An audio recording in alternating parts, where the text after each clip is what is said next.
दोपहर की तेज धूप पूरे गांव पर फैली हुई थी। मिट्टी की जमीन गर्म होकर तप रही थी। हवा चल भी रही थी तो जैसे आग लेकर चल रही हो। गांव के किनारे एक छोटा सा कच्चा घर, जिसकी दीवारों पर वक्त की मार साफ दिखती थी। घर के अंदर सीता चुपचाप बैठी थी। कुछ देर बाद थका हुआ, धूप से जला चेहरा लेकर रमेश अंदर आता है। उसकी चाल ही बता रही थी आज भी कुछ हाथ नहीं लगा। वो आकर पास में बैठ जाता है। दोनों कुछ पल चुप।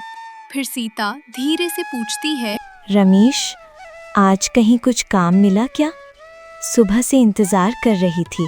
रमेश गहरी सांस लेता है और थकी हुई आवाज में बोलता है, नहीं सीता, पूरा गांव घूम लिया, हर खेत पर गया, कहीं काम नहीं मिला, सबने मना कर दिया। घर में भी कुछ नहीं बचा। सोचा था आज तुम काम करके पैसे लाओगे तो मैं रोटी बना दूंगी।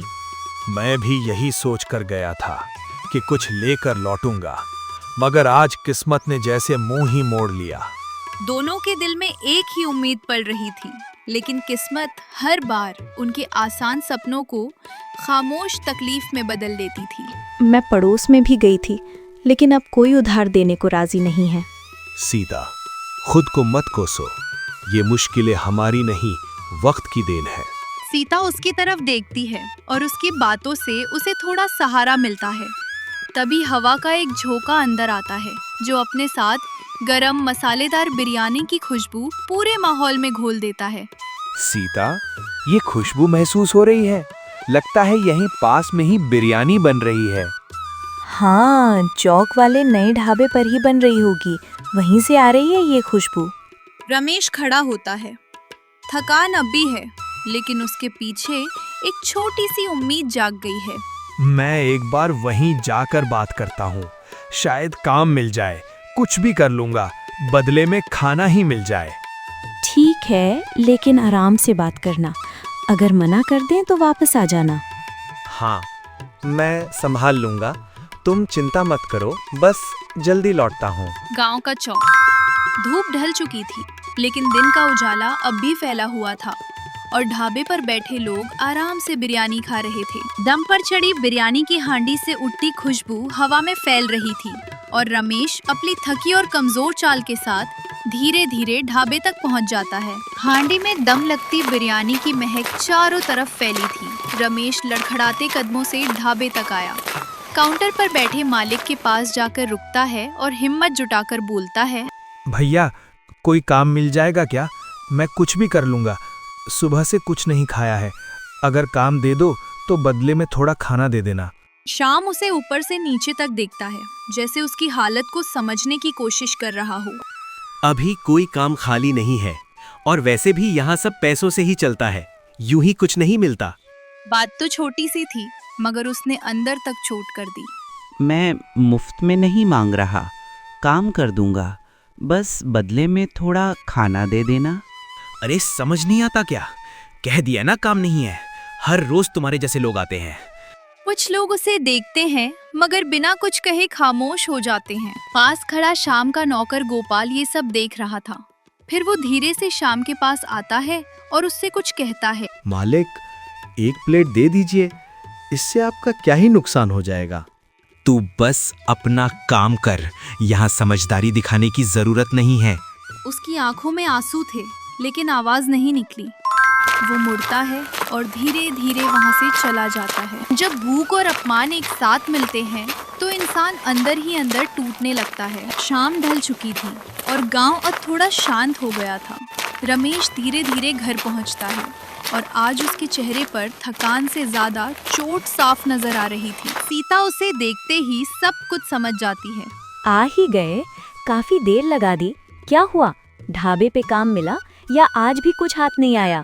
रमेश चुपचाप बैठ जाता है, कुछ देर खामोश रहता है और फिर धीरे से बोलता है, काम भी नहीं मिला और खाना भी नहीं, ऊपर से ऐसी बेइज्जती करके निकाल दिया जैसे मैं कोई इंसान ही नहीं हूँ। रमेश की बात खत्म होते ही सीता का चेहरा सख्त पड़ जाता है। उसकी आंखों में दर्द के साथ एक चुप गुस्सा भी साफ दिखने लगता है। क्या गरीब होना इतना बड़ा गुनाह है कि हर कोई इज्जत छीनने पर उतर आता है? आखिर लोगों को हो क्या गया है? रमेश कुछ पल खामोश बैठा रहता है, नजरें झुकी होती हैं। फिर धीमी आवाज में बोलता है, सीता, वहाँ इतनी भीड़ थी, हर कोई बस एक प्लेट बिरयानी के लिए लाइन में खड़ा था। ये बात कहकर रमेश कुछ देर खामोश रहता है, फिर हिम्मत जुटाकर दोबारा बोलता है, यही ख्याल आ रहा था, अगर वो बना सकता है तो हम क्यों नहीं बना सकते। तो तुम कहना क्या चाहते हो? खुद का बिरयानी का ठेला लगाने की सोच रहे हो? हाँ, अब दूसरों के सामने हाथ फैलाने से अच्छा है कि हम खुद कुछ शुरू करें, छोटा ही सही, लेकिन मेहनत अपनी होगी। इसी पल से सोच एक नया मोड़ लेती है और सीता चुप होकर कुछ सोचने लगती है। बात तो ठीक है, पर शुरुआत के लिए पैसे कहाँ से लाएंगे? घर में एक ही कीमती चीज बची है, वो सोने की घड़ी। उसे बेच देते हैं, शायद उसी से हमारी नई शुरुआत हो जाए। ये सुनते ही सीता चौंक जाती है, जैसे उसने ऐसी बात की उम्मीद ही नहीं की थी। वो सोने की घड़ी तुम्हारे पिताजी की याद है? क्या सच में उसे बेचने का सोच रहे हो? निशानी दिल में रहती है, चीजों में नहीं। अगर उससे हमारा काम शुरू हो सकता है तो वही सही है। सब ठीक है, लेकिन बनाना सीखना इतना आसान नहीं है। कहाँ से सीखोगे? अब तो हर चीज इंटरनेट पर मिलती है, वीडियो देखते देखते सीख जाएंगे। धीरे धीरे सब समझ में आ जाएगा। रात का समय था, घर में हल्की सी रोशनी फैली हुई थी। रमेश और सीता साथ बैठे थे और उनके बीच में एक मोबाइल रखा था। दोनों ध्यान से मोबाइल में एक वीडियो देख रहे थे, जिसमें एक आदमी बिरयानी बनाने का तरीका सिखा रहे थे। एक वीडियो खत्म होते ही स्क्रीन पर हैदराबादी दम बिरयानी का दूसरा वीडियो आ जाता है और वो तुरंत उसे भी देखने लगता है। देख सीता, हैदराबादी दम बिरयानी ऐसे बनती है। पहले चावल भिगोते हैं और फिर मसाले तैयार करते हैं। हाँ देखो, ये जो खुशबू के लिए डाल रहा है, यही बिरयानी को खास बनाता है। जब सीखने का जज्बा हो तो रास्ते मिल ही जाते हैं। दोनों वीडियो को बार बार देखते हैं, बीच बीच में रोक कर समझते हैं और फिर आगे बढ़ाते हैं।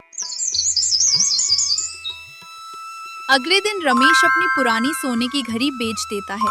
उसे कुछ पैसे मिलते हैं और वो बाजार से चावल, तेल, प्याज, टमाटर, अदरक, लहसुन, हरी मिर्च, हल्दी, लाल मिर्च, गरम मसाला और थोड़ा सा चिकन खरीद कर ले आता है। सारा सामान लाने के बाद वो चूल्हा जलाती है और बिरयानी बनाने की तैयारी में लग जाती है। रमेश मसाले तैयार कर रहा होता है और सीता उसके साथ बैठकर प्याज काट रही होती है। याद है वीडियो में क्या कहा था? सबसे पहले इसे ठीक से मैरिनेट करना होगा, तभी स्वाद आएगा। रमेश धीरे धीरे सब तैयार करता है। चिकन को अच्छे से मैरिनेट करता है, चावल को आधा उबालता है, फिर दोनों मिलकर बिरयानी सेट करते हैं। नीचे चिकन और ऊपर चावल, और आखिर में रमेश ढक्कन लगा देता है। अब इसे धीमी आंच पर दम देना है, यही सबसे जरूरी हिस्सा है। कुछ देर बीतती है, तभी हल्की सी जली हुई खुशबू आने लगती है। रमेश तुरंत उठता है और घबराकर ढक्कन खोल देता है। शायद आग कुछ ज्यादा ही तेज थी, थोड़ा संभाल नहीं पाया। कोई बात नहीं, अगली बार और अच्छे से करेंगे। पहली बार गलती हुई, दूसरी बार भी पूरी तरह सही नहीं बना, लेकिन तीसरी कोशिश में उसने हर छोटी बात का ध्यान रखा और इस बार उसकी बिरयानी आखिरकार सही बन गई। सुबह की शुरुआत के साथ गांव में चहल पहल बढ़ने लगी थी। कुछ लोग काम में लग गए थे, कोई खेत जा रहा था तो कोई चौक की तरफ जा रहा था। उसी बीच रमेश अपना छोटा सा ठेला लेकर आता है। एक किनारे जगह देखता है, ठेला लगाता है और बिरयानी की हांडी सजाकर चूल्हे पर चढ़ा देता है। ठेले पर साफ लिखा होता है, हैदराबादी दम बिरयानी। कुछ ही देर में हल्की हल्की खुशबू हवा में फैलने लगती है और पास से गुजरते लोग रुककर उस महक को महसूस करने लगते हैं। उसी वक्त रमेश हिम्मत जुटाता है और धीरे धीरे आवाज लगाना शुरू कर देता है। आइए भैया आइए, एक बार हमारी हैदराबादी दम बिरयानी का स्वाद लीजिए और बताइए कैसी लगी। 2-3 लोग धीरे धीरे उसके पास आने लगते हैं, जैसे खुशबू ने उन्हें रोक लिया हो। भाई, इतनी अच्छी खुशबू आ रही है, क्या बना रहे हो? हैदराबादी दम बिरयानी है भैया, गर्मा गर्म तैयार है, एक प्लेट खा के देखिए। उधर शाम अपने ढाबे पर खड़ा ये सब देख रहा होता है। पहले उसके चेहरे पर हल्की मुस्कान आती है, फिर वो ध्यान से देखने लगता है। अरे ये तो वही लड़का है ना जो कल काम मांगने आया था? जी मालिक, वही लड़का है, कल काम मांगने आया था। शाम थोड़ा चुप हो जाता है, फिर उसके चेहरे पर हल्का सा तिरस्कार उभर आता है। कल तक हाथ फैलाकर काम मांग रहा था और आज अपना ठेला लगा बैठा है। श्याम नजरें हटाकर गोपाल की तरफ देखता है और उससे बोलता है, जाकर पता कर वो क्या कर रहा है और उसके ठेले पर कितने लोग जा रहे हैं। गोपाल धीरे धीरे रमेश के ठेले के पास जाता है और देखता है कि लोग धीरे धीरे ठेले के आसपास रुक रहे हैं, कुछ खुशबू से तो कुछ उत्सुक होकर। गोपाल वापस आता है और जाकर श्याम से कहता है, मालिक, अभी भीड़ ज्यादा नहीं है पर लोग रुकने लगे हैं। गोपाल की बात सुनकर श्याम के चेहरे का रंग बदल जाता है, जैसे अंदर कुछ खटक गया हो। रमेश के ठेले पर अब धीरे धीरे भीड़ बढ़ने लगी थी। लोग रुकने लगे थे, कुछ बिरयानी खा रहे थे तो कुछ इंतजार कर रहे थे। सुबह कब दोपहर में बदल गई पता ही नहीं चला, मगर उसके ढाबे पर आज कोई भीड़ नहीं थी। समय बीतता गया, बिरयानी का बर्तन धीरे धीरे खाली होता गया और आखिरी प्लेट भी बिक गई। रमेश खाली बर्तन को देखता है, उसके चेहरे पर हल्की मुस्कान आ जाती है। फिर वो धीरे धीरे अपना ठेला समेटता है, सामान ठीक करता है और घर की तरफ चल पड़ता है। सीता इंतजार कर रही होती है, तभी रमेश आता है और उसे देखते ही सीता तुरंत उससे पूछ बैठती है, कैसा रहा दिन? ठेला ठीक चला या नहीं? कुछ बिका? कितनी प्लेट बिकी? रमेश हल्का मुस्कुराता है, जैसे उसके अंदर छुपी खुशी धीरे धीरे बाहर आ रही हो। आज पूरा का पूरा खत्म हो गया, एक भी प्लेट नहीं बची। क्या सच में? पहली बार में ही सब बिक गए? हाँ, शुरू में थोड़ा समय लगा लेकिन फिर लोग खुद ही आने लगे। सीता की आंखों में खुशी साफ झलकने लगती। अगली सुबह गांव फिर से अपने काम में लग चुका था। चौक पर रोज की तरह हलचल थी। रमेश अपना ठेला लगाता है, बिरयानी दम पर चढ़ती है और उसकी खुशबू धीरे धीरे फैलने लगती है, जिससे कुछ लोग फिर रुकने लगते हैं। अपने ढाबे पर खड़ा श्याम ये सब देख रहा होता है। उसका चेहरा अब बदल चुका होता है। वो गोपाल को आवाज लगाता है, सुनो, आज से दाम कम कर दो, आधे कर दो, भीड़ जुटनी चाहिए, समझे? मालिक, इतना कम कर देंगे तो नुकसान नहीं होगा। जो कहा है वही करो, आज इसी चाल से सब बदल जाएगा। कुछ ही देर में गोपाल आवाज लगाने लगता है, आओ भैया आओ, आधे दाम में गर्मा गर्म बिरयानी।